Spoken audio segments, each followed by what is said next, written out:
हमारे प्रधानमंत्री हम लोग को मुख्य धारा के साथ जोड़ने का काम कर रहे हैं। दुनिया की सबसे बड़ी गरीब कल्याण की योजना, जिसका श्रेय मेरे नेता, मेरे पिता आदरणीय रामविलास पासवान जी को भी जाता है, प्रधानमंत्री गरीब कल्याण अन्न योजना के तहत 81 करोड़ लोगों को आज देश भर में मुफ्त का राशन दिया जा रहा है।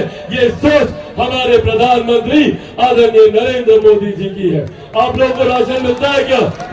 किसको मिलता है? हाथ आगे बताइए।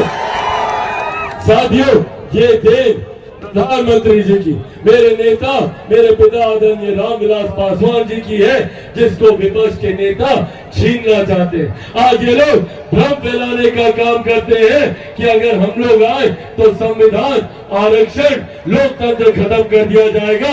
हकीकत है कि जिस दल ने सन 75 में आपातकाल लगाकर सही मायनों में लोकतंत्र की हत्या की, आज ये लोग लोकतंत्र समाप्ति की बात करते हैं।